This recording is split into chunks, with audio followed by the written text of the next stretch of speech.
All right, welcome to the Global Math Department, everyone. My name is Lee Natero, and I'll be your host tonight. Tonight, we're going to be hearing from Dr. Farshid Safi about developing mathematical literacy through equitable teaching practices. Would everyone please introduce themselves in the chat window, telling us what you teach, where you teach, and what your Twitter handle is, if you have one.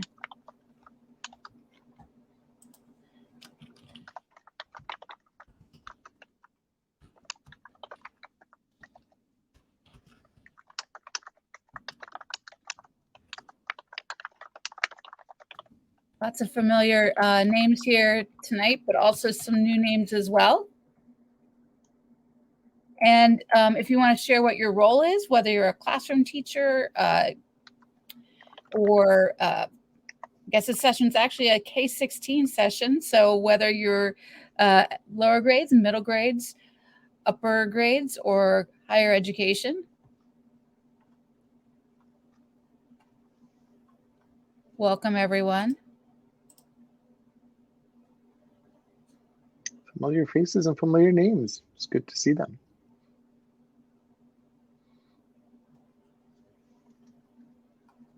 All right. Glad to have so many people here. And we definitely are global because we definitely have somebody here I saw from the Philippines. So welcome, everyone. And of course, we have our East Coast people who are up at 9 o'clock and probably very, very tired. So before I introduce our speaker, I'd like to explain how these meetings work. These meetings are recorded and are available about 24 hours after the meeting ends. To view the recording, you can use the same link you used to get here tonight. The Global Math community prides itself on being friendly and supportive. The chat room is available for topical and general conversation throughout the meeting. I'll be sure to catch your questions for the presenter to be addressed at the end of the presentation. All right, tonight our speaker is Dr. Farshid Safi. Dr. Safi is an associate professor of mathematics education in the School of Teacher Education at the University of Central Florida. His professional experiences include being a former high school mathematics teacher and serving as a university teacher educator, working with K-12 teachers and school districts for the last 20 plus years in the US and Canada. His research focuses on developing students' and teachers' understanding of mathematics in coherent, conceptual, and connected ways, with an emphasis on equitable teaching practices.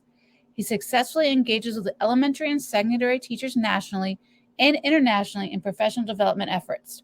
Dr. Safi frequently collaborates with colleagues on books, book chapters, and journal articles focused on sense-making and mathematical literacy through a multidisciplinary approach.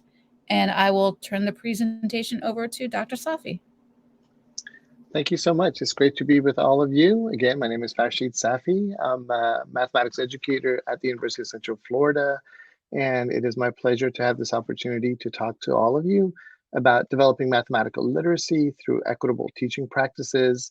And we're going to talk a lot about people, valuing people. And to start off with, that's why you see the picture with the people. And this is a group of my prospective teachers just from a couple of years ago, and the joy that they bring, the brilliance that they have, and the ways that we help each other grow. As we go through this, at any point, you see at the bottom right, you see my Twitter handle, at Farshid Safi. That one was not taken, and so I grabbed that one a few years ago.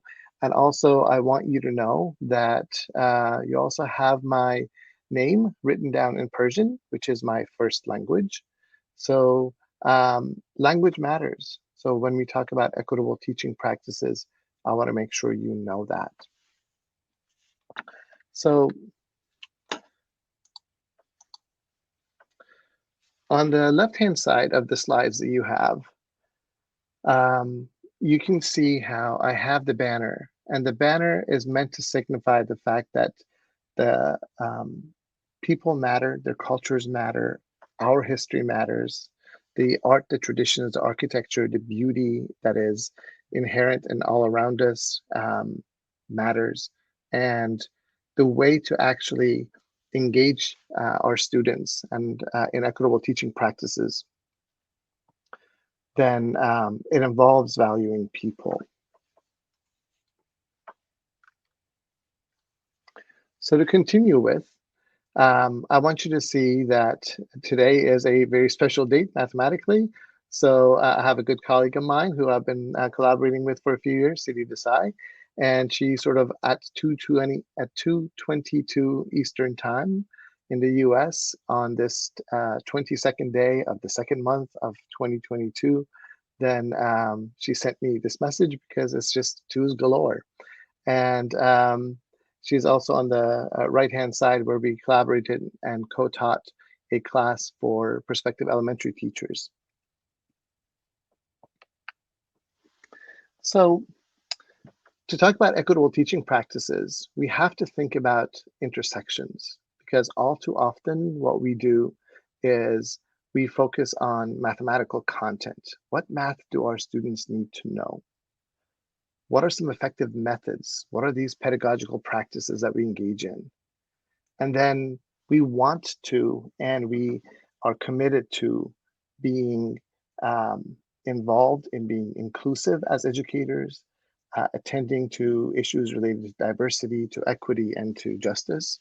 And so it's also a chance to talk about Jedis because Jedis and Star Wars are just cool.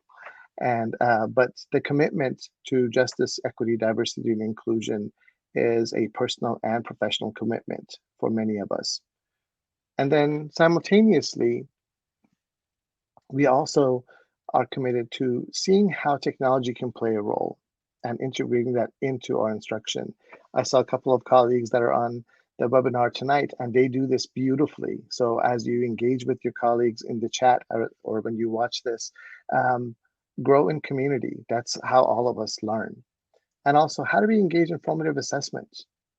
Because we are committed, but all too often we focus on any one of these rather than intersectionality of all of them.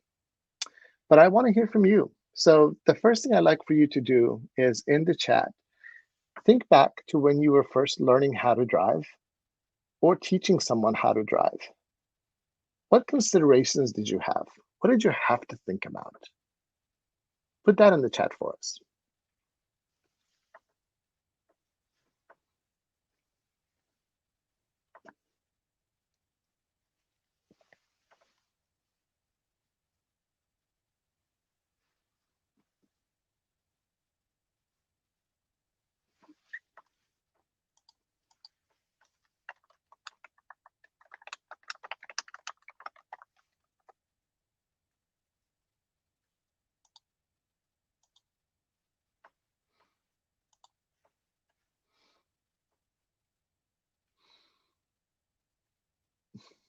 I see people are pointing out rule number one, remain calm. Absolutely. How terrified you may have been that something could go wrong. A little like teaching, right? We plan and then we hope for the best. We will talk more about that. Needing to worry about other drivers. Sometimes it is what we do, but a lot of times it's also what is happening around us. Patience or lack thereof, as someone pointed out.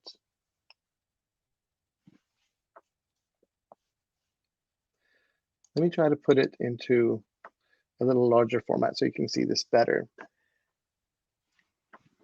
Someone put that when learning to drive, they had to you had to have someone teach you and then start easy and then make progress. Well, the picture that you have on the right is me and my daughter, and when I'm trying to learn from her and the challenges that exist in learning how to drive, there are so many things that we have to consider. So I want to use this as an analogy. So simultaneously, I'm showing you a few pictures. And so look at everything that we need to attend to. Mary put in the chat, where you look matters. If you look too closely at your car, you don't stay straight. Look down the road. So simultaneously, if you look at the bottom left, you have to look behind you. You have to be aware of your surroundings, but you also have to be looking ahead. You have to know what you're doing, but you also have to have a sense of where are you heading. But then we have all these gadgets, right? All this technology that allows us to think through and gives us all this information that is supposed to inform us. It's supposed to help us assess what are we doing? How could we be doing it differently? And then we're supposed to put that into practice, into the way that we engage in what we're doing immediately, kind of like formative assessment. But we also have our GPS. It says, be aware of this. It might take you this long. Well, but what doesn't it ask us? What doesn't your GPS tell you about? I want you to put that in the chat. What doesn't what doesn't your GPS tell you about that really, really matters?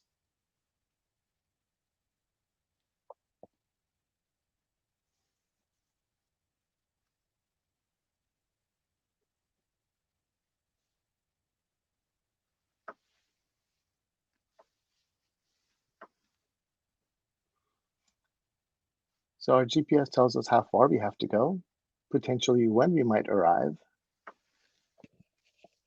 What are some things that it doesn't ask us or it doesn't tell us?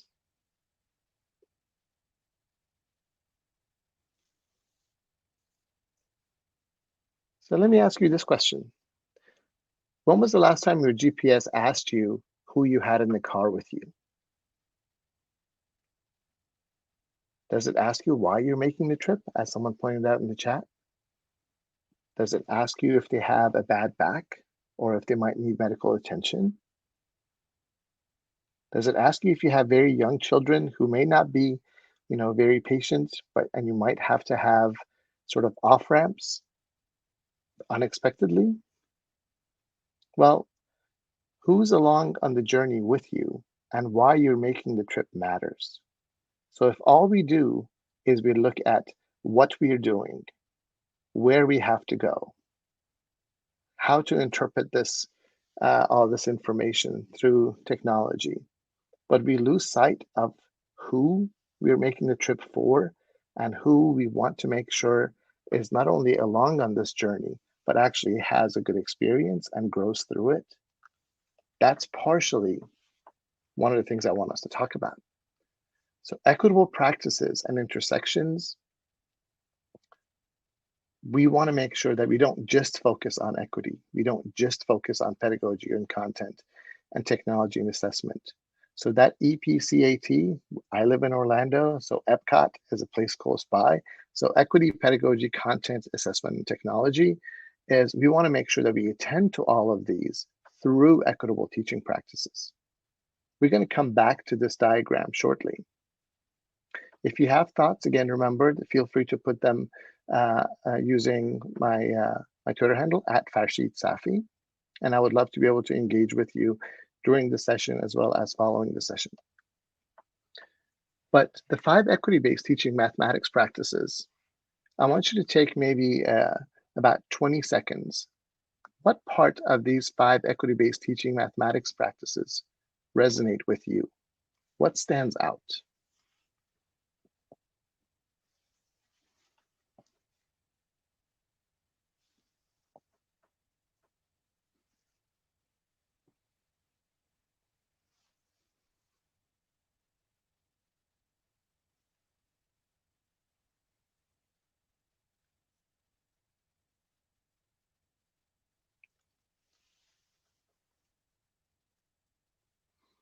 So the mathematical identity of our students is huge. Absolutely. Affirm mathematics learners as identities. To engage and to promote student participation and value different ways of contributing. Notice that identities are crucial. Our identities as educators, as teachers, but also the identities of our students and our colleagues. We know we have to go deep with the mathematics. We know conceptual understanding is crucial.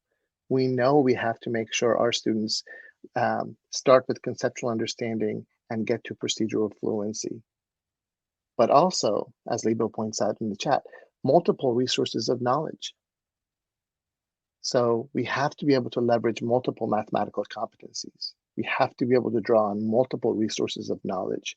And that includes the mathematics, but also the language, the culture, the family.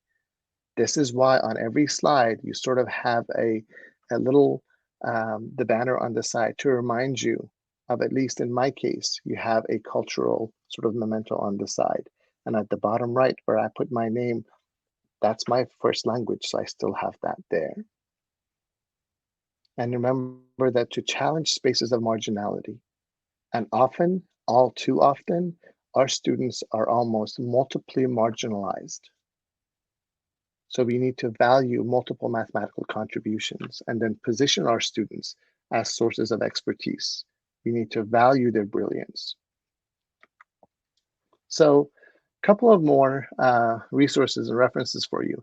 If you're interested in equitable mathematics teaching practices, Tanya Bartel and her colleagues, they have this wonderful article that they expand on different ways that we can attend to equitable mathematics teaching practices.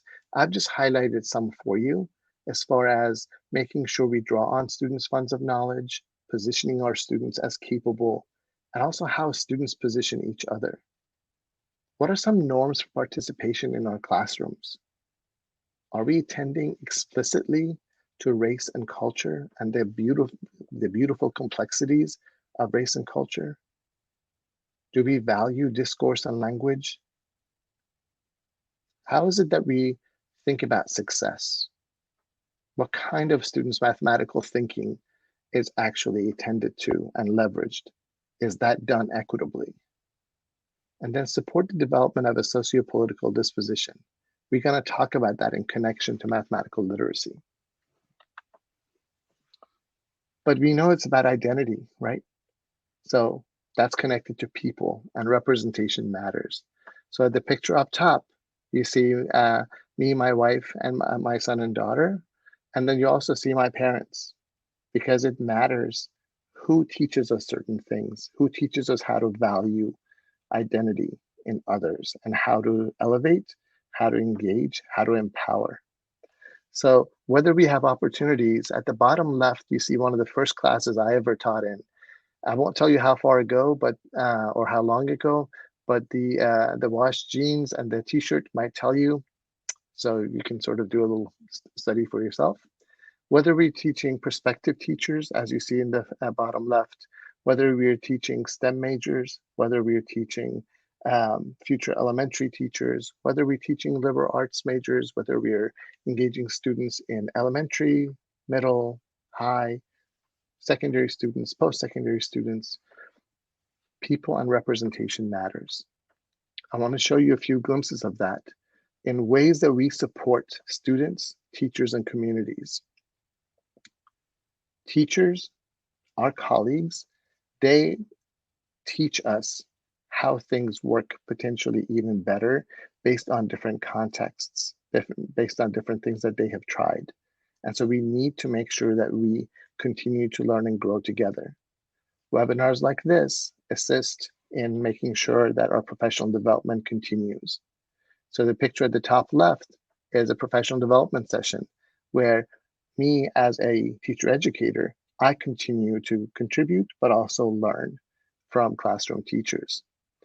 The picture on the right, these are some of my doctoral students that I have an opportunity to learn with and share in their brilliance, but also learn from everything that makes them who they are. They also teach me how to engage more effectively in equitable teaching practices. And at the bottom, you see my good colleague and brother from another mother, Dr. George Roy. He also teaches me how to think about equity in new ways and how to leverage people's abilities and the ways that we can value their identity. Sometimes we have opportunities to engage with communities of teachers over several years. So this is a group of teachers out in California that I had a chance to learn and grow with through professional development. They have taught me wondrous things about how to do equitable teaching. This next one is about, again, supporting students, teachers, and communities. This one happens to be in Quebec, in Canada. Valuing people knows no boundaries, but we still attend to the mathematics. We still attend to the equity. We still attend to the pedagogy. We use formative assessment, we use technology, not one or the other, but all of them simultaneously. So we're going to keep thinking through how equitable teaching practices help us to support students, teachers, and communities. But also we want to make sure that we de-silo these efforts in equity, pedagogy, content, assessment, and technology. How do we do it prior to instruction, during instruction, and following instruction? So sometimes you see two pictures like this. What are some immediate thoughts that you have when you see this picture? Put that in the chat for me, please. What do you notice? What do you wonder?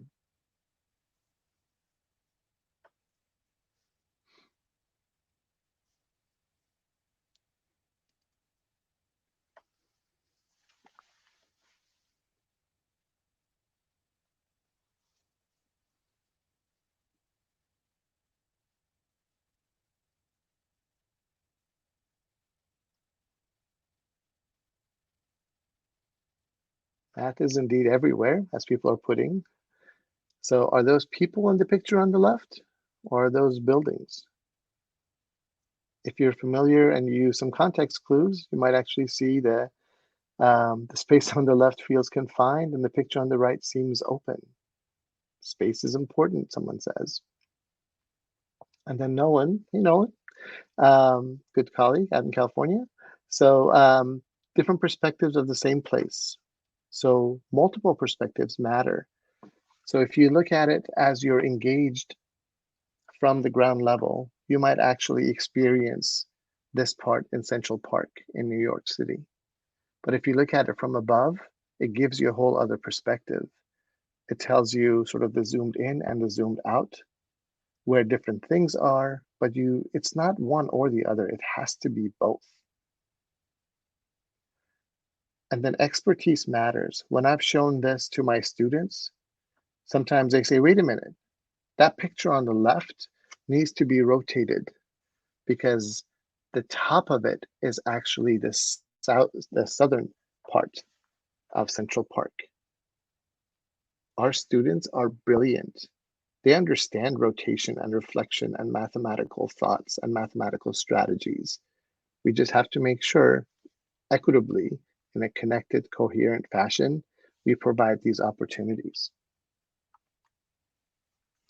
I want you to look at this picture that we have created.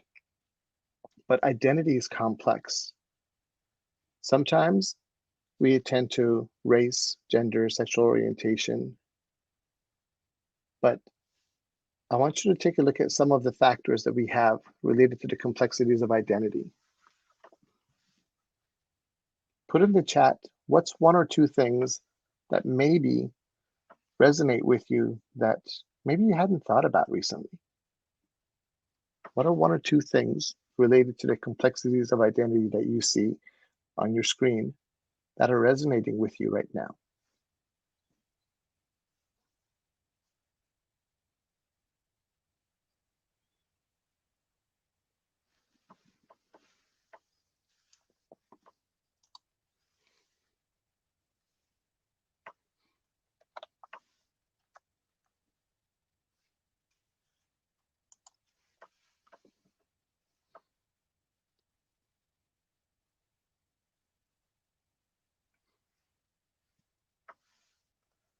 So if you notice, we've already touched on language. Think about our students. Think about how unique our identities are. Think about the role of culture, the role of health. During the past 2 years, we can't help but think about health and public health. The health of our families are those who take care of our students. But also we have to think about what happens to communities. What happens through natural events, what happens through absolutely unnecessary and cruel events. But also think about security and national stability. It is always all around us. It's a matter of if we focus on it. I'm appreciating what people are putting in the chat related to democratic engagement. So mathematical literacy has a lot to do with that. We're going to talk about that tonight and hopefully much after tonight. But also, I'm seeing in the chat socioeconomic diversity. But think about all of these factors. Think about nation of origin. Think about immigration status. Think about your students whose immigration status for themselves or for their families and loved ones impact what they do every single day. Housing, as Leba points out, we take that for granted. All of these things connect to the identity of our students, our colleagues, and also the way that we engage with our students. So if we were to keep going, let's see, we want to make sure that rehumanizing is a goal. So we've talked about these equitable practices and how intersections matter. These are some resources, right? So I showed you a part of taking action, but also reflecting the world, catalyzing change, high school mathematics lessons to explore, understand, and respond to social injustice. These are mathematics education texts and resources that help to inform me. But I also don't want you to lose sight of the fact that the picture on the left also continues to resonate with me. The mathematical connections as teachers is crucial for us to know about connections and coherence. But then so is poetry, culture, traditions, stories, and storytellers. And people who are modern day prophets, people who set out to make the world better. Let's get a little more specific with the mathematics and how do we do equitable teaching practices with our students. So we need to draw on students' funds of knowledge. So instead of starting with, say, geometry topics and say, well, in your textbook, this is section 6.1, relate to places, traditions, stories, and people and places that are in our communities. Mathematics is beautifully interwoven in everything all around us. So when I gave this to a group of my students and I said, what mathematical aspects do you notice? Everything from angles to symmetry to patterns to shapes and colors, right? To architecture. Then mathematics doesn't stay in a silo. Mathematics becomes something that we attend to, we notice all around us. So again, we want to keep thinking about how do we go deep with mathematics while actually affirming mathematic learners' identities. But by going deep with the mathematics, well, it's not only what we notice our students doing and thinking, recording and sharing, but what choices do we make as educators, as teachers? Whose voice do you elevate in your classroom? Whose mathematical representation? Whose thinking, whether it is nearly complete, whether it is in progress, whether some aspect of it helps that student or another pocket of students in your classroom, how do you make those choices equitably? Do we only elevate the voices of students who linguistically are fluent and then leave the brilliance of a different percentage of our students just on the side? So to show how our students might think about multiplication, notice that it involves different approaches, but it also involves having the opportunity to go deep with the mathematics while leveraging the brilliance of our students, the different strategies that they have. But we have to know to look for it. Think of that driving analogy. A lot of times it's not what you do. You have to pay attention to what goes on around you to be able to not only be careful, but also to attend to it strategically and intentionally. But by doing that, then students are able to build on each other's ideas. And then technology can play a role. yes, technology can play a role in bringing about more equitable teaching practices and allowing our students to have access to things, to be able to try things, and to know that mathematical thinking is not binary. It's not, I don't have it, now I have it. It's not a light switch. It's not like we're in the dark, all of a sudden the angels start to sing and the mathematics somehow is profoundly visible. It happens along a progression and it happens in very beautiful social and hopefully equitable ways. We did the same thing by insisting that our students actually think individually but engage in small group work. And then we talk about them in whole class discussions. So notice at the bottom, these are 5 students that were grouped together. They played around with a technology applet on GeoGebra, how to explore properties of quadrilaterals. Then we asked them, what did you learn? What questions do you have? How would you use this with students? Because this is a group of prospective teachers. If you provide opportunities, then the brilliance of students can actually come to the forefront.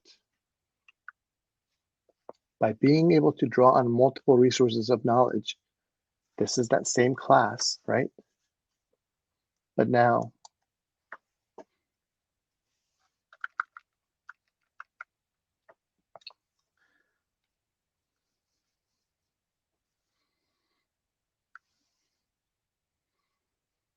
that's a very short clip. I don't know if you were able to hear the sound or not, but what I want you to get from that video clip is the fact that the students are learning from each other.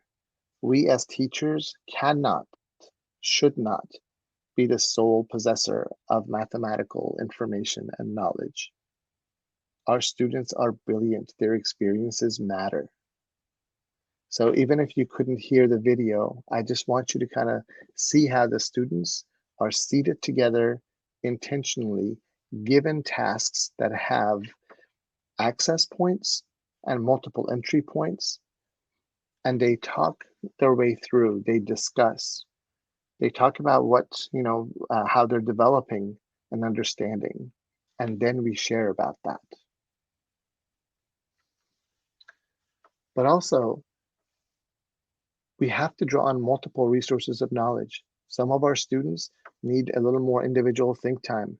Others, they think about things, and then if we choose not to bring that brilliance from the individual and the small group to the whole class discussion, that's on us. To teach equitably, you have to elevate and empower students by recognizing the beauty and the complexity of their identity that sometimes comes through a myriad of different ways.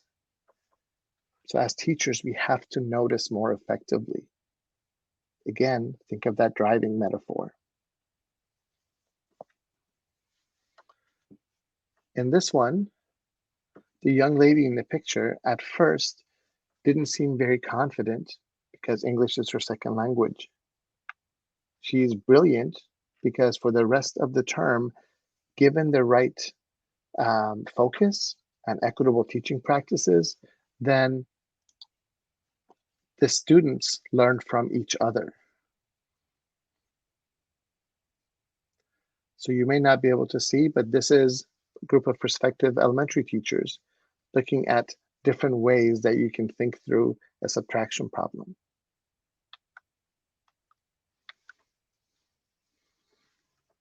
And if you recognize, this is just last term, just a few months ago, that given everything that we're going through, we can still manage this. We can attend to student identity and equitable teaching practices. And sometimes what I want you to notice is in this picture, I'm standing on the side listening. We don't need to speak first.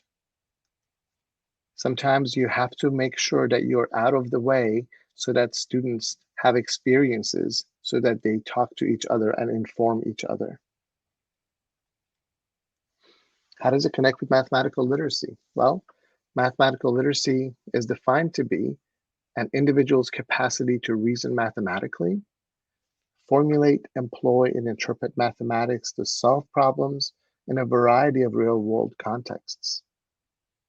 Notice it connects directly to the concepts, procedures, facts, and tools to describe, explain, and predict phenomena. My favorite sentence is this last one. It assists individuals to know the role that mathematics plays in the world and to make the well-founded judgments and decisions needed to be constructive, engaged, and reflective citizens. Constructive, engaged, reflective. Mathematical experiences directly influence that. So here's what I'd like for you to do. I want you to see what you notice and what you wonder. If there are 14 students who are face-to-face, represented by these hearts, and there were 10 students that were attending remotely, represented by these 10. What do you notice and what do you wonder? Put that in the chat, please.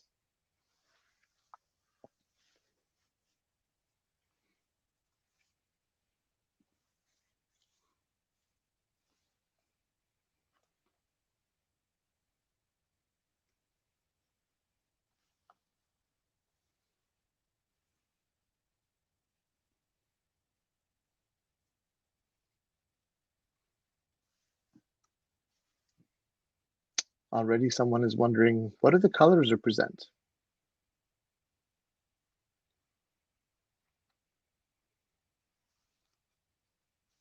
They're all hearts. They seem to be different colors. And then the colors seem to be close to the same ratios. Let's find out. What if I were to tell you that you're going to have a class decision and the whole group gets a vote in scenario 1? So you have 14 students and 10 students. The entire group gets a vote, and then the majority decision wins. That could be one scenario. And so this would be synchronous in the same class. Somebody raised that point. So you have 14 students face-to-face, another 10 students attending remotely, but synchronously. What if instead of that scenario 1, you had a second scenario, scenario 2A or 2B? What if you divided them into 2 smaller groups?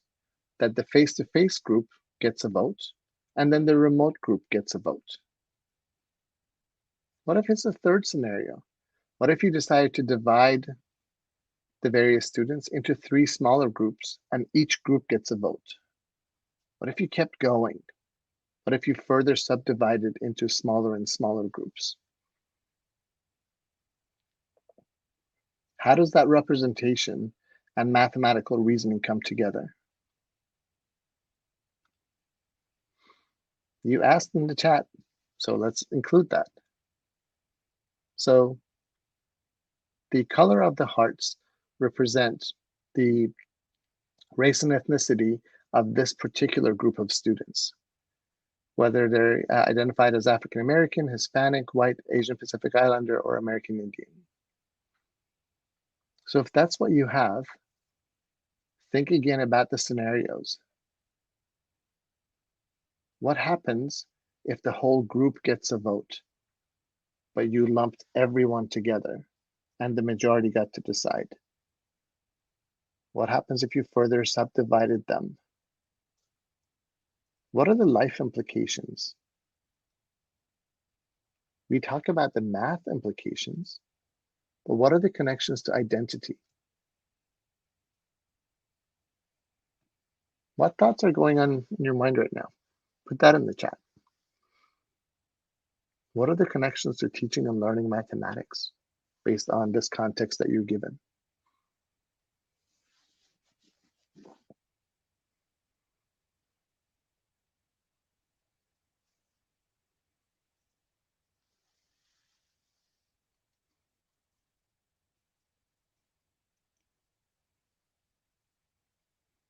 What happens when you intentionally, purposefully go through and then subdivide groups of people? We think about fairness, right? We think about representation and how are those decisions made? What is the mathematics involved with that? Well, the mathematical thinking that it takes, the mathematical literacy that is needed, is exactly in the standards that we have. So even though this is kind of small, that you need to have a sense of number and operations with fractions. You need to have a sense of what happens with not just fractions, but also ratios and equivalent fractions. So I'm just showing you that at least based on this coherence map, you can see things that are drawn from third grade, fourth grade, fifth grade. But to be able to analyze the situation more thoroughly, to be able to make judgments, like the mathematical literacy definition that we talked about, all of these concepts then extend from third and fourth and fifth all the way through sixth and seventh. That one task related to representation.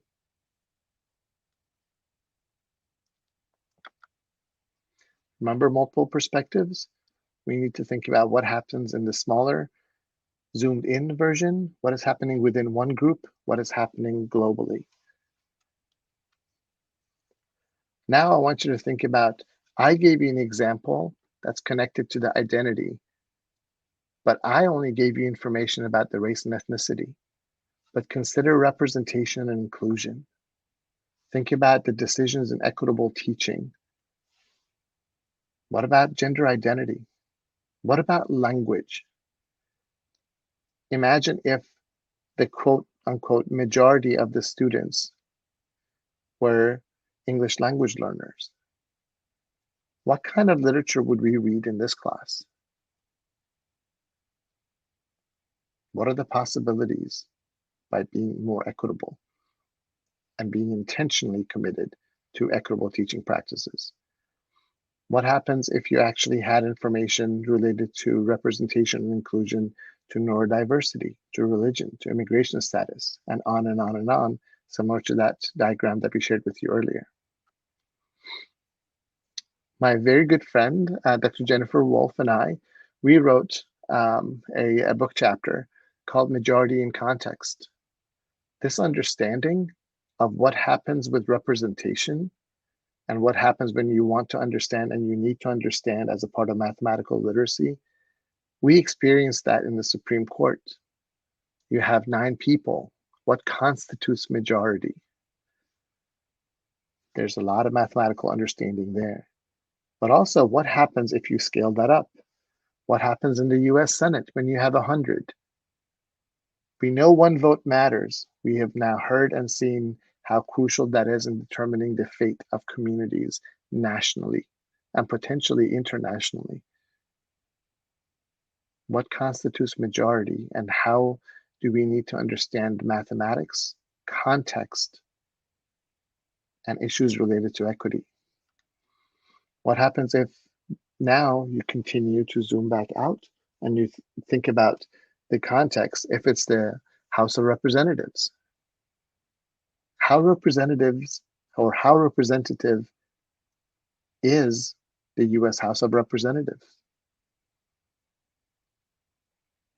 To make sense of that, you have to understand things like ratio, proportion, power, change, number sense, probability, modeling different scenarios.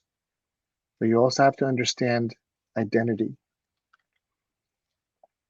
So if you want to understand how diverse, say, the Congress is, it connects to going deeper with the mathematics, but making sure that we actually leverage these different competencies, but also to affirm learners' identities. But the relevant contexts and the mathematical connections are inherently together with our equitable teaching practices. That's why I wanted us to think about that diagram with the intersections of equity, pedagogy, content, assessment, and technology. But to think about representatives of people, think about the 7th grade standard. That we understand that statistics can be used to gain information about a population by examining a sample of the population thinking about generalizations, thinking about random sampling, and are they actually representative samples, and do they support valid inferences? So here's that look again at the coherence map. Mathematical literacy, equitable teaching practices in this context sort of spans from 5th grade all the way through high school. This is why this session is sort of K-12. The foundations begin in elementary and we extend them all the way through K through 12. The equitable teaching practices that we spoke of takes not just a commitment, but also an enactment. We have to put it into practice. We have to make sure we draw on students' funds of knowledge, attending explicitly to race and culture and language and different students' mathematical thinking. When we think representative, a lot of us have maps. We've seen maps, but are we counting land? Or are we actually focused on the people? That's not a subtle point. So this map is a good visual that kind of shows the people that reside in different parts. But the size is the world population. In this case, this is in 2018. In terms of the population, the people in those countries. This is another graphic related to language, right? There's so much mathematics, but there's so much connected to mathematical literacy that we could explore. But if you look, this is English in the world, right? Think about all the other languages, traditions, cultures, stories, people. Think about your students. Think about your communities.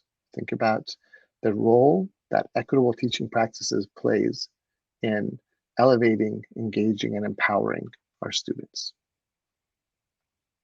I want to show you this example because we've talked about how diverse is the US Congress, but I sort of want to fast forward because more and more we talk about mathematics being connected to analysis and to logic and to sense making. It's supposed to be that the voters determine who our politicians and representatives are, who determine the policies. Now look at the reality. This is why mathematical literacy is so crucial. But now, politicians and policies related to gerrymandering, to redlining, who can vote, who has access, that tends to determine who can vote. In mathematics, we talk about conditional statements and what is logically equivalent and what is different. That mathematical literacy piece, that impacts every single one of our communities with profound ways. I want to show you one other connection to mathematical modeling, because all too often in mathematics, teaching and learning, we decouple context from content.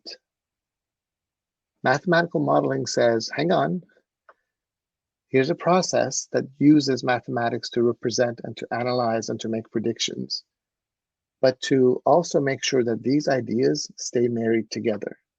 So we link mathematics and authentic real world questions, and that is that central point of intersection between mathematics and this natural and increasingly the social world. One of the examples that I want to share with you is another collaboration. So my good colleague that I introduced you to in the beginning, Siri Desai, Brianna Kurtz, and Alina Bassian and I, we just finished writing this book chapter that's talking about shifting away from unjust representations, analyzing census data and connections to gerrymandering. Hopefully this will come out in a math and action book intended for 9-12 later on this year. But by engaging students in mathematical literacy, look at all the notions that are involved, from representation to redistricting to gerrymandering to elections, the representatives that are sort of coming through these elections and how they impact politics and policies and how they influence systemic and other systematic issues that happen. So we said, okay, well, based on representation, then we have census data. Based on the census data, people come up with redistricting plans. Based on that, then different states go through and they gerrymander intentionally to get at the conclusions that they want. These are the systemic practices and policies. This is why mathematical literacy is important. So through a task sequence, we asked students to analyze census data. Is it actually representative of people and communities? How do we predict population patterns? Census data happens every 10 years. And even if we were to suppose that it is accurate, we know better. It is always running behind. So for at least the better part of a decade, policies and practices fall short of representing people and communities and their interests. So how do we connect the use of census data to redistricting considerations? And then how do we reflect on this role of mathematical modeling?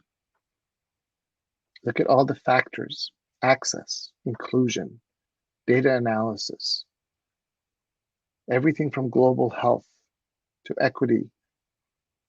All of these are inside of this mathematical modeling series of tasks.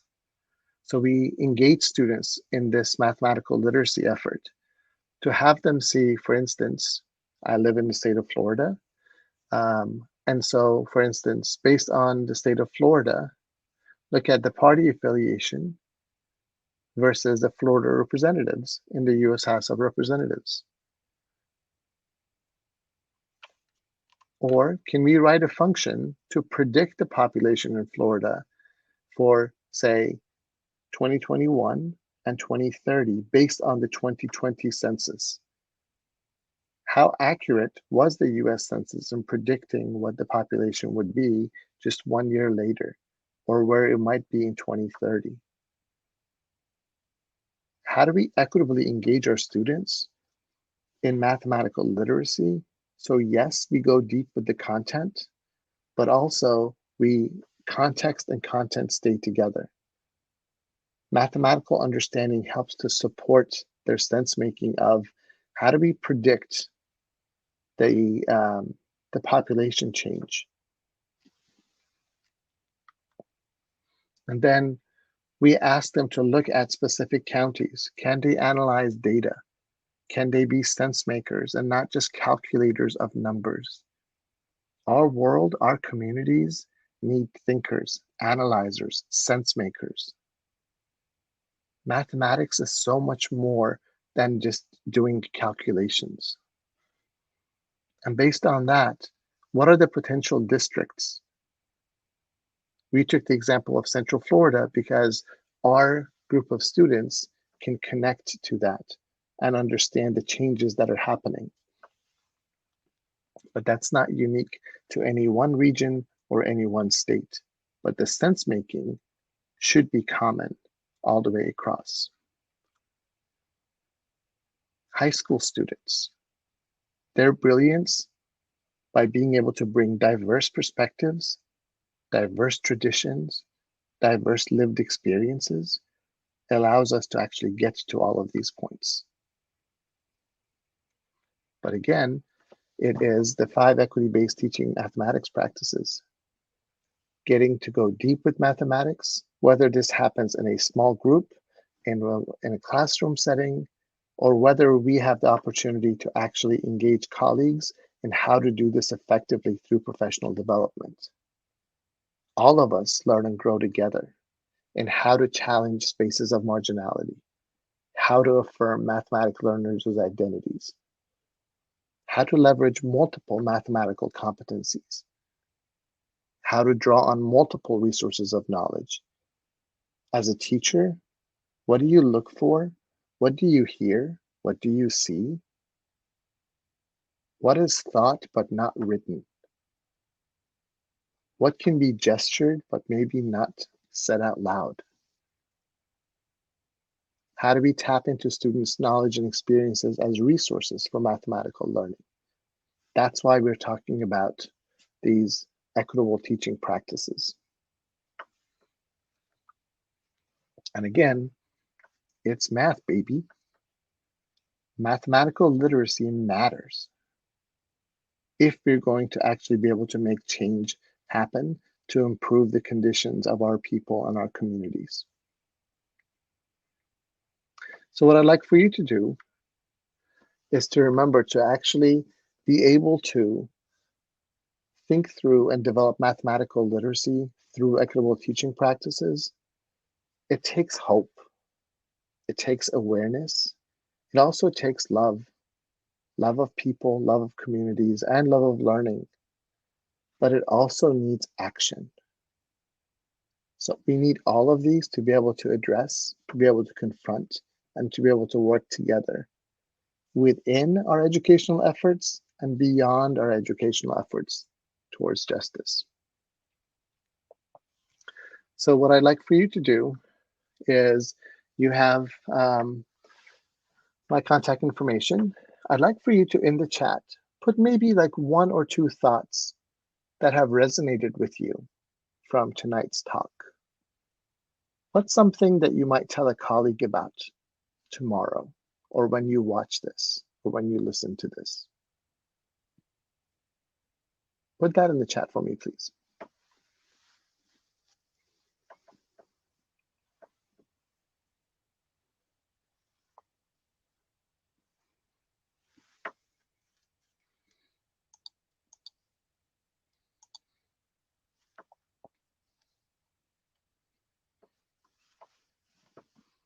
If you have questions, questions are welcome too. So what's one thing, one or two things that may have resonated with you, or if you have a question or curiosity? Nolan's raising a good point about thinking about lesson planning, beginning with students rather than our textbook.